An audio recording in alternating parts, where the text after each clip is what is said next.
से रुक हेलो दोस्तों, आपका स्वागत है स्कॉलर अलाइट में। जो लोग ये वीडियो पहली बार देख रहे हैं तो उनसे रिक्वेस्ट है कि आप हमारे चैनल को सब्सक्राइब कर लीजिए ताकि जो भी वीडियोस मैं अपलोड करूंगा आपको नोटिफिकेशन के माध्यम से पता चलता रहे। चलिए स्टार्ट करते हैं।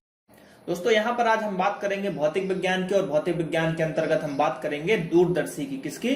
दूरदर्शी, टेलीस्कोप की यहाँ पर हम बात करेंगे। छोटा सा चैप्टर है तो इसके अंदर हम टेलीस्कोप को देखते हैं। तो चलिए स्टार्ट करते हैं। दूरदर्शी, दूरदर्शी की बात करें तो दूरदर्शी एक ऐसा प्रकाशिक यंत्र है जिसके द्वारा बहुत अधिक दूरी पर स्थित जैसे आकाशीय पिंड के प्रतिबिंब को आंख पर बड़ा दृश्य कोण बनाया जाता है, जिससे वस्तु जो है हमको दिखाई पड़ जाते हैं। यानी कि क्या बोला जा रहा है कि जो टेलीस्कोप आपका होता है उसके थ्रू आप क्या कर सकते हो कि दूर की चीजों को भी देख सकते हो, है ना। यानी कि जो अंतरिक्ष की चीजें हैं, जैसे जो खगोल शास्त्री होते हैं वो गैलीलियो वगैरह जो है, उनकी जो दूरबीन भी बहुत ही फेमस है गैलीलियो की, क्योंकि उन्हीं के द्वारा जो है खोज की गई थी। तो उससे जो है यहाँ पर चीजें देख ली जाती हैं। तो एक तरीके से दूरबीन या दूरदर्शी, उसका नाम ही है कि दूर की चीजों को आपको दिखाई दे देगा, स्पष्ट क्लियर कर देगा। तो बहुत ही छोटा सा एक दो क्वेश्चन बस इससे पूछे जाते हैं, वो हम आगे आपको बता देंगे। तो चलिए इसको पढ़ लेते हैं।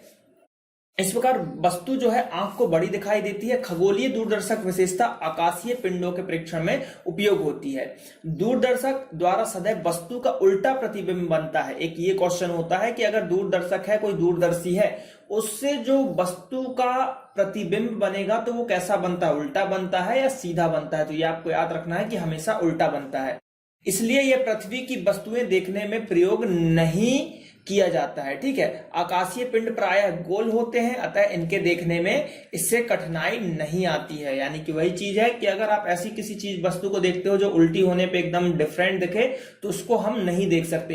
तो जो आपकी दूरदर्शी होती, दूरदर्शक होते हैं, उनको मेनली आकाशीय पिंड देखते हैं, क्योंकि आकाशीय पिंड कैसे होते हैं? गोल होते हैं। अब गोल को उल्टा कर दो चाहे सीधा कर दो, वो गोल ही रहेगा दोनों तरफ से, तो इसलिए उसमें हमको उतना फर्क नहीं समझ में आता। लेकिन दूरदर्शी से आप अगर जैसे लेटर से देखोगे, कुछ लिखा हुआ देखोगे, तो वो आपको समझ में ही नहीं आएगा, उल्टा लिखा रहेगा। तो उसके लिए कुछ दूसरे प्रकार की दूरबीन बनाई जाती है। तो आई होप कि ये चीजें आपको क्लियर हो रही होंगी। बहुत ही छोटा सा आसान सा टॉपिक है ये।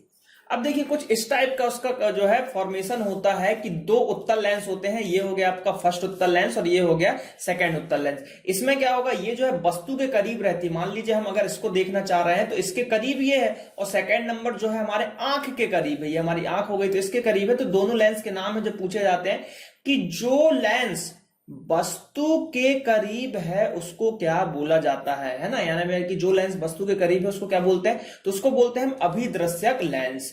और जो लेंस आपके आंख के पास है उसको नेत्रिका लेंस कहते हैं। बस यही दो क्वेश्चन जो है बहुत इंपॉर्टेंट है। कई बार क्वेश्चन पूछ चुका है कि जो दूरदर्शी में एक तो कितने लेंस होते हैं? तो दो लेंस होते हैं। कौन से लेंस होते हैं? तो उत्तल लेंस होते हैं। अब एक चीज और कि जो लेंस वस्तु के पास में है उसको क्या बोलते हैं? तो उसको अभिदृश्यक लेंस बोलते हैं। और जो लेंस वस्तु से दूर है या फिर जो लेंस आंख के पास है उसको बोलते हैं हम नेत्रिका लेंस। ठीक है, चलिए अब यहां पर हम इसके जो है थोड़ा देख लेते हैं कैसे कार्य करता है। तो यह यंत्र दो उत्तल लेंसों के संयोग से बना होता है। जो लेंस की वस्तु की ओर होता है उसे अभिदृश्यक लेंस कहते हैं, ये मैं बता चुका हूं। और यह लेंस अधिक फोकस दूरी तथा अधिक द्वारक का उत्तल लेंस होता है। इसकी जो है फोकस दूरी भी अधिक होती है, और लेंस का द्वारक होने के कारण दूर की वस्तु से आने वाले प्रकाश की अधिक मात्रा को यह एकत्रित करता है, जिससे दूरदर्शी में बने अंतिम प्रतिबिंब की तीव्रता बढ़ जाती है। यानी कि इसकी फोकस दूरी अच्छी है और ये सामने रहता है वस्तु के, तो जो वस्तु से प्रकाश आता है उसको ज्यादा मात्रा में यहाँ पर कलेक्ट करता है। ठीक है, अब ज्यादा मात्रा में उसने कलेक्ट किया तो यहाँ पर हुआ क्या कि जो उसका प्रतिबिंब बढ़ा उसकी तीव्रता भी बढ़ गई, प्रतिबिंब की तीव्रता भी बढ़ जाती है। फिर क्या होता है, फिर जो अभिदर्शक लेंस है वो एक बेलनाकार नली के एक किनारे पर लगा होता है और दूसरे लेंस को उसके निकट जो है आंख को रखकर दूर के प्रतिबिंब को देखा जा सकता है। यानी कि देखिए एक ये बेलनाकार जैसे नली में ऐसा लगा हुआ होगा, ठीक है, यहां तक, और यहां से आप देख रहे हैं तो ये तो जस्ट पास में रहेगा और ये वाला दूर में रहता है। अब अभिनेत्र लेंस जो है आपका, ठीक है, नेत्रिका या जो अभिनेत्र लेंस है, इस लेंस की फोकस दूरी एवं द्वारक दोनों ही कम होते हैं। बनी सी बात है, पास में लगाया गया तो इसकी फोकस दूरी भी कम होगी। और यह भी बेलनाकार नली के एक सिरे पर लगा होता है। और अभी नेत्र लेंस की नली को अभिदृश्यक की नली में फिट करके आगे पीछे खिसकाया जा सकता है। यानी कि इसको आप अपने हिसाब से एडजस्ट कर सकते हो आगे पीछे, उस तरीके से आप कैसा दिखाई दे रहा है उस तरीके से आप इसको कर सकते हो। तो यही सब चीजें हैं, बेसिक सा है। मेनली आपको 2-3 चीजें याद रखनी जो मैं बताता जा रहा हूँ कि भाई 2 लेंस होते हैं, कौन से लेंस होते हैं, तो वो उत्तल लेंस होते हैं, फिर अभिदर्शक लेंस होता है और उसको नेत्रिका लेंस कहते हैं, या फिर अभिनेत्र लेंस भी इसको कहा जाता है। ये सब चीजें हैं यहाँ पर, ठीक है। अब जो एक क्वेश्चन आता है कि दूरबीन की आवर्धन शक्ति का फॉर्मूला, तो वो होता है m equal to FO upon FE। और यहां पर अगर FO की बात करें तो अभिदर्शक जो लेंस है उसकी फोकस दूरी बटे नेत्रिका लेंस की फोकस दूरी, है ना। यानी कि दूर ऑब्जेक्ट, इसको हम ऑब्जेक्ट कर बोल सकते हैं ना, O से ऑब्जेक्ट और E से I।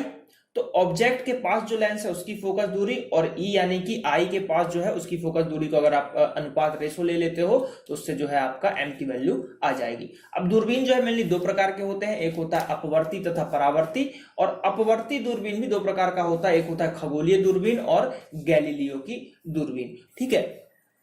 तो यहां पर क्या है कि दूरबीन 2 प्रकार के हैं, आपको याद रखना है, एक होता है अपवर्ती और एक होता है परावर्ती। अब जो अपवर्ती होता है वो भी 2 प्रकार का होता है, एक होता है खगोलीय दूरबीन और दूसरा होता है गैलीलियो की दूरबीन। बस इतना सा ही है, इसमें जो मैंने 2-3 क्वेश्चन बताए हैं उसी को आप पढ़िए, और कुछ नहीं आने वाला इससे आगे दूरबीन से क्वेश्चन, ठीक है। तो यहाँ पर ये लेक्चर समाप्त होता है और जल्द ही आपकी फिजिक्स खत्म होने वाली है 3-4 लेक्चर में, तो आपको वीडियोस मिलते रहेंगे। तो आप चैनल को सब्सक्राइब कर लीजिए, बेल आइकन को दबा दीजिए और ज्यादा से ज्यादा वीडियोस को देखिए। और फिजिक्स आपको डिटेल में पढ़नी है और उसके नोट्स चाहिए तो इस वीडियो के नीचे डिस्क्रिप्शन में लिंक दी हुई है, आप 50 रुपए में उस PDF फाइल को परचेस कर सकते हो, उसमें और ही डिटेल में समझाया गया है। तो चलिए मिलते हैं अगले वीडियो में। थैंक यू, जय हिंद, जय भारत।